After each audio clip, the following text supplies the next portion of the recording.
Orang selalu pandang lekeh dengan orang yang suka baca buku. Kata nerd lah, budak buku lah, apalah. Tapi tahu tak, buku-buku ni telah banyak gegarkan dunia.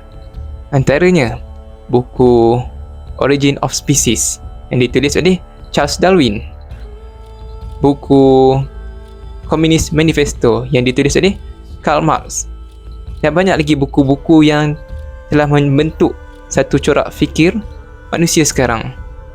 Dan tak terlepas satu buku yang ditulis oleh seorang wartawan Austria yang berbangsa Yahudi.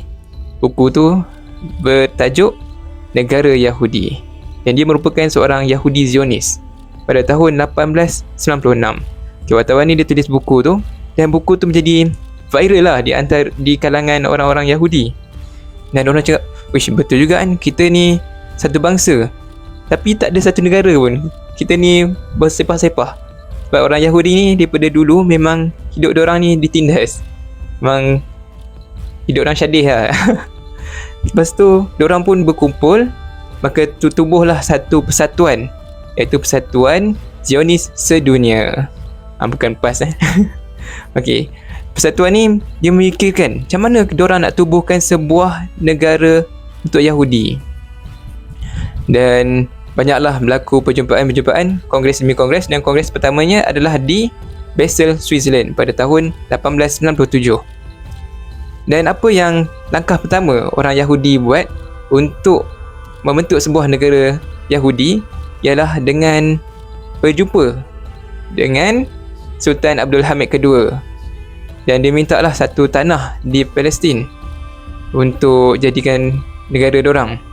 Dan Sultan Abdul Hamid menentang sekeras-kerasnya. Tapi diorang tak berhenti di situ. Diorang cuba lagi dengan bantuan-bantuan kuasa asing dari Eropah, khususnya di UK. Orang-orang putih ni lah. Dan apa yang diorang buat, diorang panggil orang-orang Yahudi yang berada di Eropah untuk duduk dekat Palestin. Dan dia dikuatkan lagi dengan deklarasi Balfour. Orang siapa yang dia punya pelopor ialah UK lah, British, pada tahun 1917. Lepas tu beramai-ramailah orang-orang Yahudi dari seluruh Eropah berpindah di Palestin. Tapi masa ni tak tubuh lagi negara haram Israel. Macam mana boleh tertubuhnya negara haram Israel ni adalah pada tahun 1948, pada tanggal 14 Mei. Dah masa ni kejatuhan Turki Uthmaniyah, dan masa ni umat Islam sangat lemah lah, dan kita tak ada khalifah dalam masa tu. Dan masa ni lah orang Yahudi Zionis ambil kesempatan pada tahun 14, daripada tahun 1948 tanggal 14 Mei. Macam kita berlaku peristiwa hitam 13 Mei kan. Diorang peristiwa hitam yang berlaku pada seluruh umat Islam, khususnya di Palestin, adalah pada tanggal 14 Mei, iaitu dengan secara rasminya sebuah negara haram Israel telah tertubuh dan diisytiharkan oleh David Ben Gurion. Susah sikit nak sebut nama orang Yahudi ni. Dia merupakan Perdana Menteri pertama Israel. Okey, apa rentetan daripada penubuhan negara haram Israel ni? Sehari selepas tu, pada tanggal 15 Mei 1948, terjadinya peristiwa Nakba, iaitu orang Islam Palestin dihalau. Sedih betul, dihalau semuanya, sehinggakan 750,000 orang Palestin Islam terpaksa melarikan diri, dan sebanyak 15,000 orang telah terbunuh. Tengok betapa kejamnya orang Yahudi.